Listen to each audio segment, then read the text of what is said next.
राज्याचे सरसंस्थापक छत्रपती शिवरायांना मानाचा मुजरा करतो।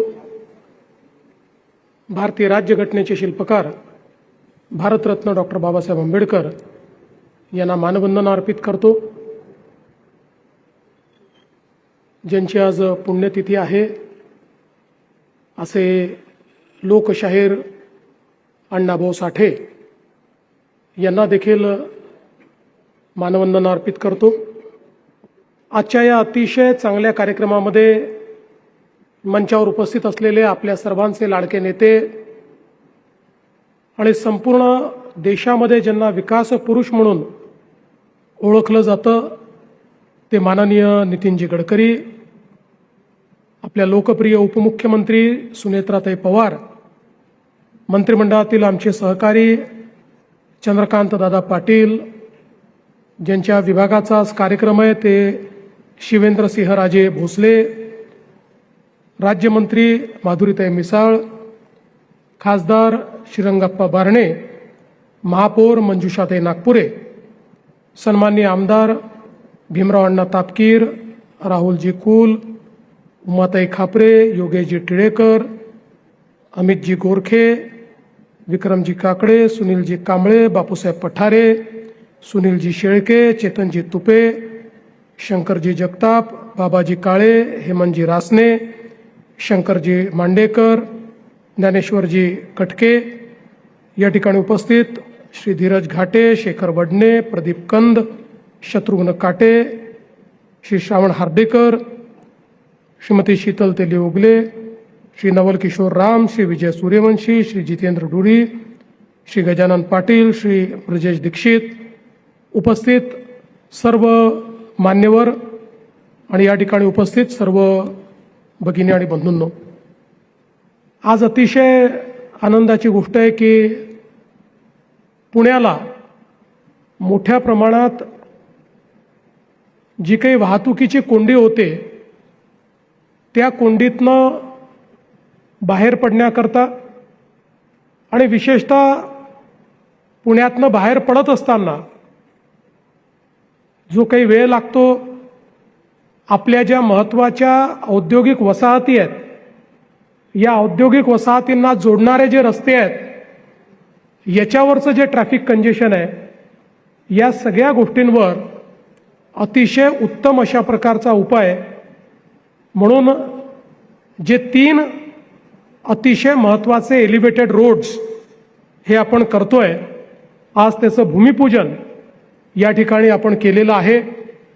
मी देशाचे प्रधानमंत्री माननीय नरेंद्र मोदीजी आणि देशाचे रस्ते विकास मंत्री माननीय नितीनजी गडकरी यांचे अतिशय मनापासून आभार मानेन की त्यांनी या रस्त्यांना प्राधान्य दिलं आणि विशेषतः याचं काम करण्याची संधी ही महाराष्ट्र सरकारच्या MSIDCला दिली आणि MSIDCच्या माध्यमातून अतिशय सुंदर इनोव्हेटिव्ह अशा प्रकारचं डिझाईन याचं तयार करण्यात आलं आहे।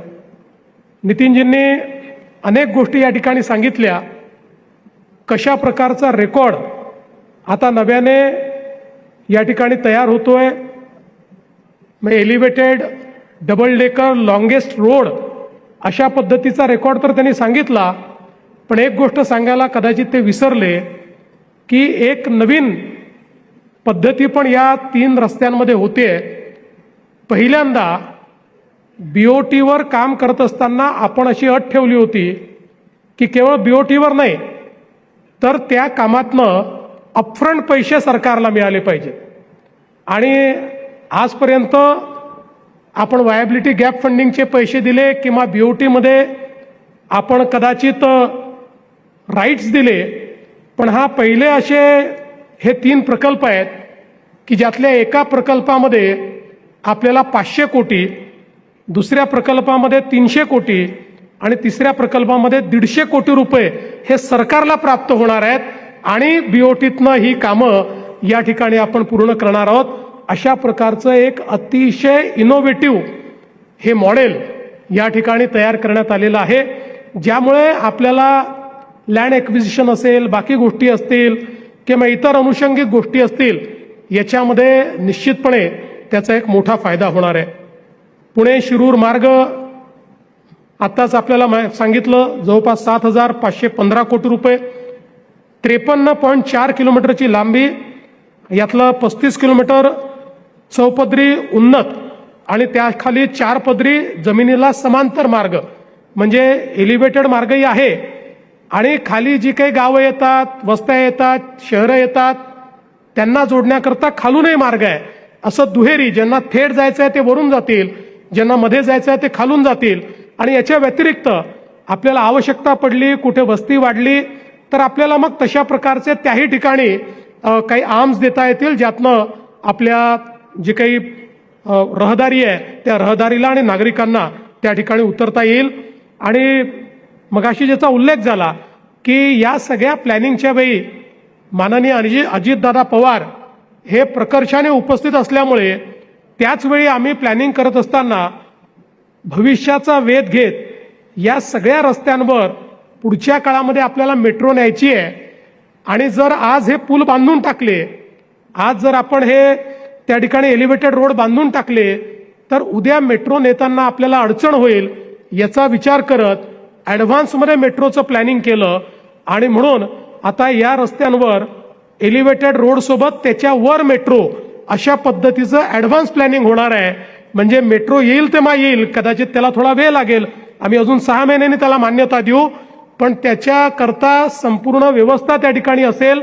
आणि 40% या एका डिझाईनमुळे मेट्रोचा खर्च आपल्याला किमान त्या ठिकाणी कमी करता येईल, अशा पद्धतीची व्यवस्था या रस्त्याच्या माध्यमातून आपण निश्चितपणे केलेली आहे.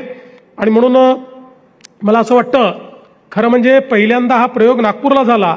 खरं तर नितीनजी, हा प्रयोग त्याच्या आधी जर लक्षात आला असता तर 2015 साली जे आम्ही मुंबईमध्ये मेट्रोचे वेस्टर्न एक्सप्रेसवेवर जे कॉरिडॉर तयार केले, त्या ठिकाणी जर हे डिझाईन आम्हाला मिळालं असतं तर आज वेस्टर्न एक्सप्रेसवे हा पूर्णपणे डिकंजेस्ट झाला असता. पण दुर्दैवाने ते डिझाईन नंतर आलं. पण आता मात्र हे आपण तयार केलेलं जे डिझाईन आहे हे संपूर्ण भारताने स्वीकारलेलं आहे.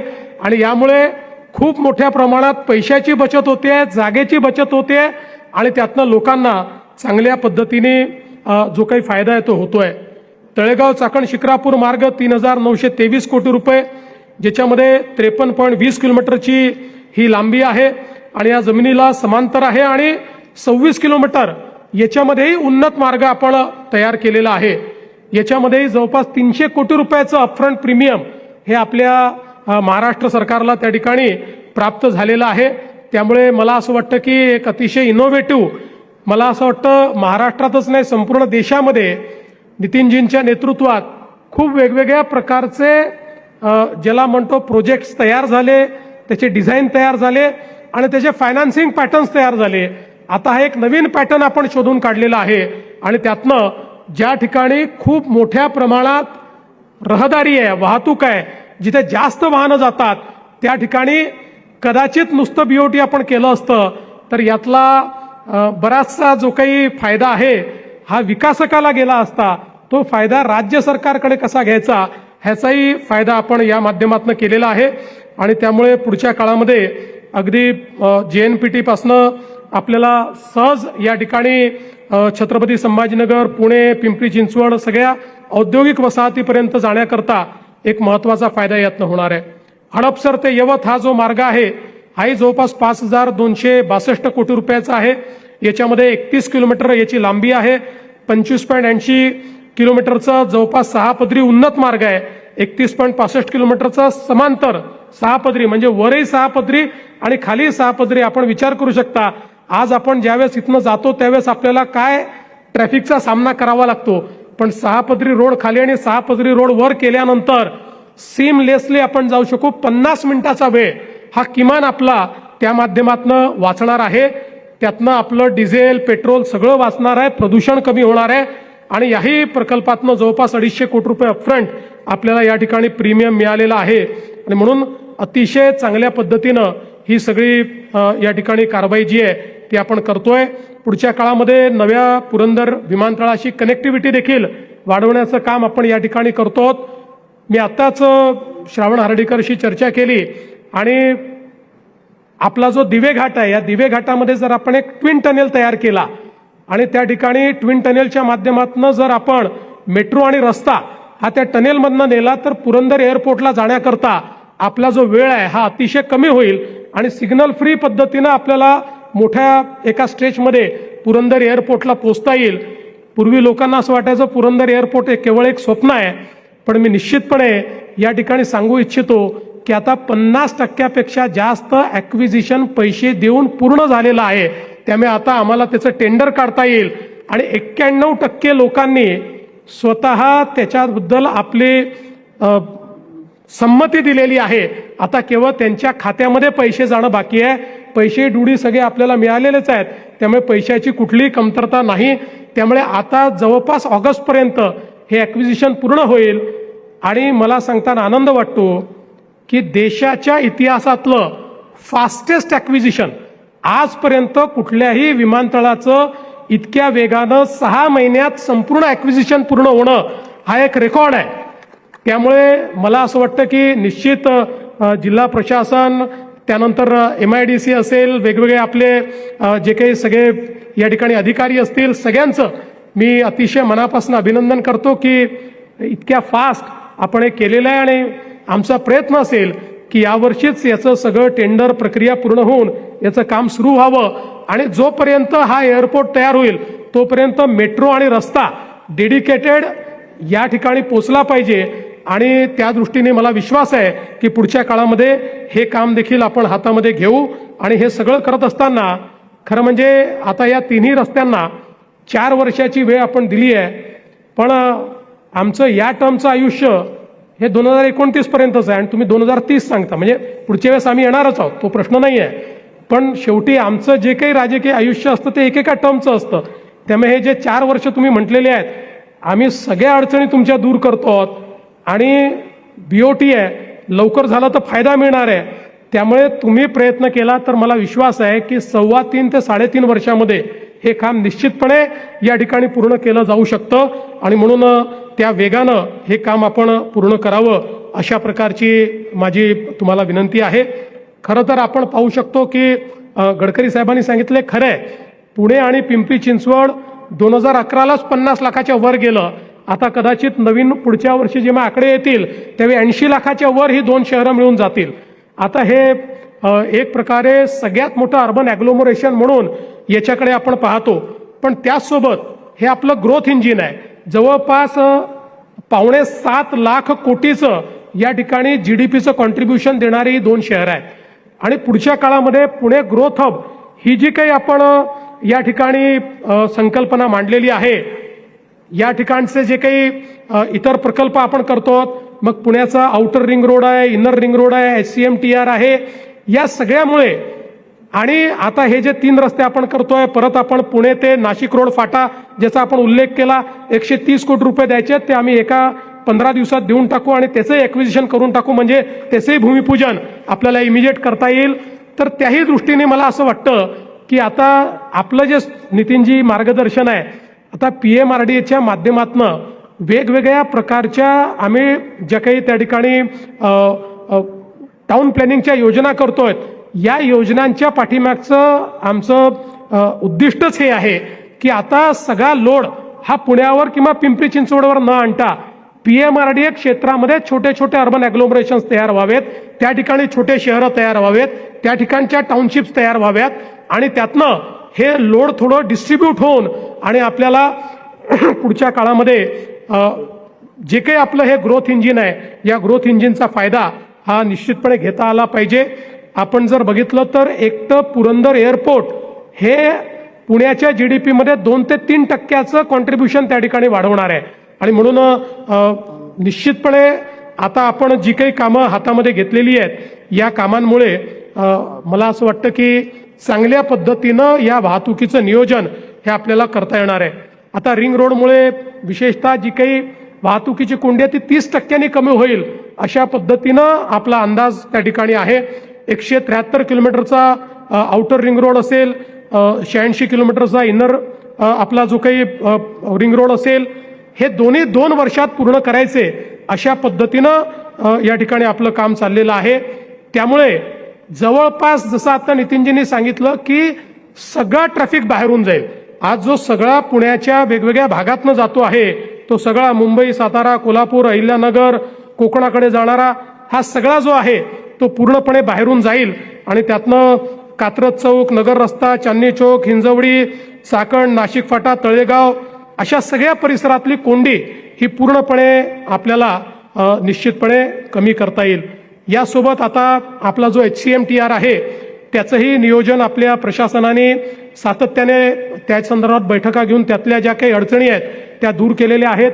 36 किलोमीटरचा एलिव्हेटेड HCMTR हा देखील ऑक्टोबर-नोव्हेंबर पर्यंत सुरू करता आला पाहिजे अशा दृष्टीनं त्या ठिकाणी त्याचं नियोजन चाललेलं आहे, ज्यामुळे पुन्हा आपली जी अंतर्गत वाहतुकीची कोंडी आहे ती आपल्याला निश्चितपणे दूर करता येईल. आणि यासोबत एक आपल्याला कल्पना आहे की मोठं टनेलचं नेटवर्क पाताल लोक आपण तयार करतो आहोत. त्याही संदर्भात SPV तयार केलेली आहे. या SPVच्या माध्यमातून इंटरनॅशनल जे काही या ठिकाणी कन्सल्टंट्स आहेत त्यांना आपण हाताशी धरून आणि या टनेल्स कशा केल्या पाहिजेत, टनेल्स नुसत्या स्टँड अलोन करून चालणार नाही, तर हे जेवढे आपले टच पॉईंट्स आहेत या सगळ्या टच पॉईंट्सला आपल्याला त्याच्याशी इंटिग्रेट करावं लागेल. आपण जेवढं इन्फ्रास्ट्रक्चर तयार करतो आहोत त्या इन्फ्रास्ट्रक्चरशी त्याचं इंटिग्रेशन हे अत्यंत महत्त्वाचं आहे. त्यामुळे कुठलंही हे प्लॅनिंग जे आपण करतो आहोत वाहतुकीचं, हे प्लॅनिंग स्टँड अलोन प्लॅनिंग नाही आहे, तर पुणे, पिंपरी चिंचवड आणि आपला जो काही PMRDAचं क्षेत्र आहे या क्षेत्राला एकात्मिक क्षेत्र पकडून आणि मग त्या क्षेत्रामध्ये कशा पद्धतीचं प्लॅनिंग आपल्याला करता येईल तसं प्लॅनिंग आपण करतोय. त्यामुळे टनेल्सचंही काम लवकरच सुरू करावं अशा प्रकारचा आपला प्रयत्न आहे. यासोबत आपल्याला माहिती आहे की पुणे ग्रँड टूरच्या माध्यमातून 670 किलोमीटरचे अतिशय चांगले रस्ते हे आपण त्या ठिकाणी तयार केले आणि यावेळच्या पावसातही ते रस्ते चांगले राहिले. याचा अर्थ मला असं वाटतं की त्याची क्वालिटी जी आहे ती चांगली आहे. आणि अजून काही नवीन रस्ते, कारण आता आपल्या ग्रँड टूरला आंतरराष्ट्रीय मान्यता मिळालेली आहे आणि या ग्रँड टूरमुळे निश्चितपणे पुणे हे इंटरनॅशनल मॅपवर तर आलं आहे, पण इंटरनॅशनल टुरिझम मॅपवर देखील आता पुणे येत आहे. त्यामुळे हेही काम अतिशय वेगानं आपण त्या ठिकाणी करणार आहोत आणि यातच पुणे शहरामध्येही 130 किलोमीटरचे रस्ते याचं अपग्रेडेशन या निमित्ताने करण्याचा आपला प्रयत्न आहे. एकूणच पुण्याकरता आणि या PMR क्षेत्राकरता पुढच्या काळामध्ये आपण खरं म्हणजे या सगळ्याचं नियोजन करताना एक महत्त्वाचं नियोजन आपल्याला करावं लागेल, ते म्हणजे पिण्याच्या पाण्याचं. मी मध्यंतरीच्या काळात असं सांगितलं की आजच पिण्याच्या पाण्याकरता खूप मोठ्या प्रमाणात आपल्याकडे एक प्रकारे संघर्ष सुरू झालेला आहे आणि कुठूनही पाणी आणायचं म्हटलं तर ग्रामीण भागाचा संघर्ष असतो, शहरामध्ये आणायचं म्हटलं तर महानगरपालिकांमध्ये, नगरपालिकांमध्ये एक संघर्ष उभा होतो, आम्हाला पाणी मिळालं पाहिजे. त्यामुळे पुण्याच्या पुढच्या 30-40 वर्षात जर आपण इतकं इन्फ्रास्ट्रक्चर तयार करतो आहोत, याला ग्रोथ इंजिन म्हणून आपण पुण्याला तयार करतो आहोत, तर या ठिकाणी लोकसंख्या वाढ ही होणार आहे हे लक्षात घेऊन आपल्याला पुण्याच्या पाण्याचं नियोजन करावं लागेल. त्या दृष्टीनं येत्या काळामध्ये पुण्याकरता नवीन सोर्सेस, पुणे म्हणजे पुणे, पिंपरी चिंचवड आणि आपलं PMRDAचं क्षेत्र, असं एकात्मिक जो पुणे महानगराचं क्षेत्र आहे, या संपूर्ण क्षेत्राकरता पुढच्या 30-40 वर्षाकरता पिण्याच्या पाण्याचं जे काही आपली तहान आहे ती तहान भागवण्याकरता आपल्याला कशा प्रकारचं नियोजन करता येईल, त्याकरता काही नवीन स्टोरेजेस तयार करता येतील का, काही नवीन सोर्सेस शोधता येतील का, याचाही विचार आपण सुरू केलेला आहे.